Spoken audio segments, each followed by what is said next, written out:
up a grapevine. This came from a thread on the DBQ Glitter Lounge, which is a new Facebook group. We're transitioning off of our prior DBQ page on Facebook into a more interactive group that allows us to do more fun things. And one of those fun things is I put up the question, how can you dress up a grapevine? And we took a whole bunch of suggestions. So we're going to go through a couple of group members' suggestions today. Let's start out with the one from Atisha. Hers was a shoulder shimmy. Now, there's a couple of ways you can do this. Of course, you can just take a shoulder shimmy and do a continuous one on your grapevine step, like that. Or you could choose to do your shoulder shimmy only on one part of it. So let's say we take our grapevine and we lean forward a little bit on our front part, and we lean backward a little bit on our back crossing section. So out, cross forward, out, cross backward, like this.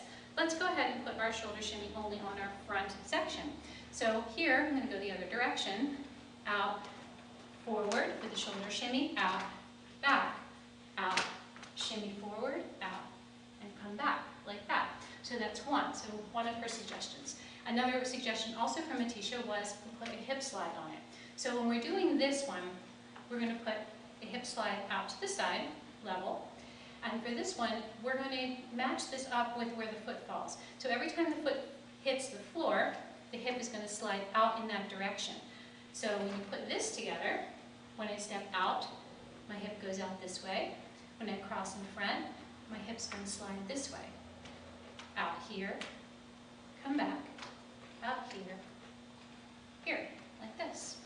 Go the other way. 1, 2, 3, 4. 1, 2, 3, 4, like that. I'm trying really hard to stay in the camera frame today. So, all right. Another suggestion we had was from KJ, and she had mentioned putting a hip circle onto our grapevine. So this is a horizontal hip circle, like this, and we're going to match it onto our step.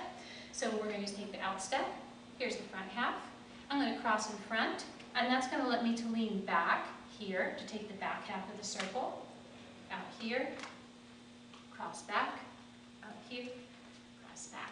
So even though you're going to take your feet crossing front and back, you can still take your feet alternating, or you don't have to take them alternating. If you only like to take your feet crossing in front for the part of the circle that goes back, then you can go here and cross in front and continue to cross in front like that.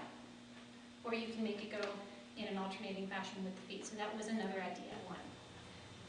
Sarah Beth's suggestion was to put a 3/4 on this, and of course that could be a 3/4 up or down. So whenever you're putting a 3/4 on something, we want to go ahead and match the 1 on the step for this. Will be the easiest way to do this. So 1, 2, 3, 4, 1, 2, 3, 4, like that. So we have out, cross, out, cross, out, cross, like that.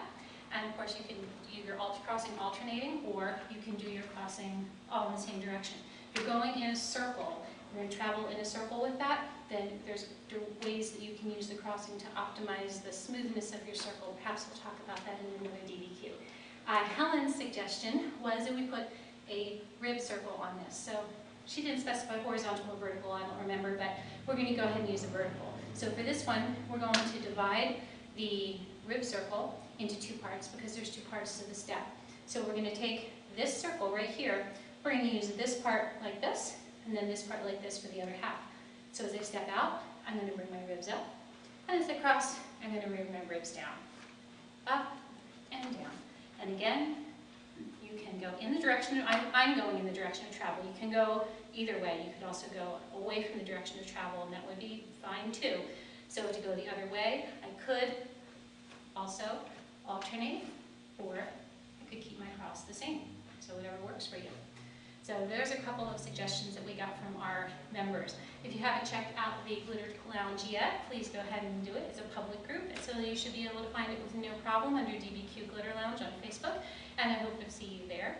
And if you have not yet submitted your idea for the DBQ Challenge for 2015, if you have a big project, please check the box down there. We are looking for 3 big projects like books, DVDs, festivals, something giant that you want to do this year to follow along with the progress and see how you're doing and cheer you on with that. So that's what I have for you today. I'll see you next week. Bye!